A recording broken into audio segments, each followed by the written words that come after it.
Greetings, everyone. This OTSV is to go over a couple of things and to show you some changes on Blackboard. Well, first of all, welcome to week 10. And I want to reiterate that Project 3 has a lot of moving parts, okay? So with that, keep in mind that you have a lot of content that you need to organize for yourself. So in this announcement, I ask you to consider a couple of things. The first thing is that know that this writing assignment does not ask you to write an argument using one of the two argument types presented in Chapter 7. Those are options. And if you look at the assignment sheet that you have, it doesn't say you have to use the Aristotelian or the Rogerian argument. There are other types of argument. This assignment is focused on your ability to use research to help you inform readers of something specific. So the kind of argument you're writing is an informative argument. And in that sense, you are still sort of asking people to believe you or trust your credibility, your ethos. So this is about you building enough credibility so that the information you present is accepted and reasonable to your readers, right? So keep that in mind. You are not doing a persuasive essay trying to get people to think you're right about something. You know, you might need to spend time figuring out what you understand about your topic. So the most important thing here, I say, is that chapters 8 and 9 are probably more helpful than chapter 7, just because 8 and 9, they focus on how to gather information, different approaches that you need in chapter 8 and chapter 9 about doing the research itself. So keep this in mind. This is a holistic project. It's about all of the steps in the process. So your ability to do research, that's being evaluated. Your ability to find a research question that you can answer that's specific enough for you to find a variety of information about.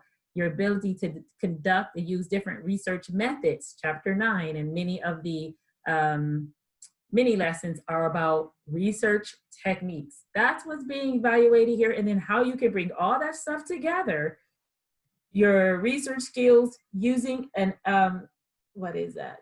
annotated bibliography as a pre-gathering point for your specific research, and then turning that into your final essay. So the whole thing is being looked at here, not just the final product. So yes, you will need a research question for this assignment. And I tell you to use Purdue OWL to help you out. And then there's two specific mini lessons that may be helpful for you. I put one of the videos here.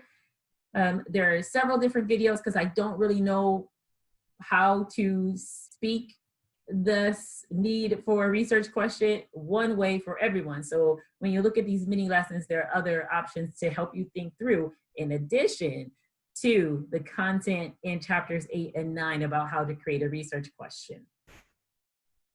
So what else in my announcement here? So when you are creating a research question, so you have this one main research question, but you often have to ask other questions to supplement it. So I tell you, think about this informative essay. It's like something that you are spending time explaining, exploring an idea, or more of an analytical approach. So the kinds of questions you want to use are who, what, when, where, why, and how kinds of questions. So, and you want these questions to be something more than a simple sentence. Like, what is the main reason to build a treehouse? I don't know. But you want something a little more complex. So you do want to look at all the examples. Do not use if or should questions. This is going to lead you down the line of convincing and persuading people. And we're not doing that for this assignment. I do want you to think about what it means to be multi-partial. So my last few points here is don't pick a subject or topic that you already know or feel you know enough about and you think it's going to be easy, so you could just tell people what you already know, this assignment will require you to do research. If you're not ready to change your mind about your topic, don't pick something you already know about, and don't pick something that you think you're already right about. And do not approach this like I'm right and other people are wrong. So find something that you're interested in and you want to learn about. If you're learning about it, you can present a better argument for why other people should know what you know now or understand the topic or issue in the way that you're presenting it. So you may not have counter arguments, and that's okay. I know in the assignment sheet it says counter arguments, but you may not have them. You're not required to have a counter argument. When you look at the grading rubric for this task, and you can find that in that near the end of section part 3 of the book, it doesn't say you have to have a counter argument. You may not, depending on your topic. But if you do, you want to approach that counter argument as something you're explaining and not something you're trying to disprove.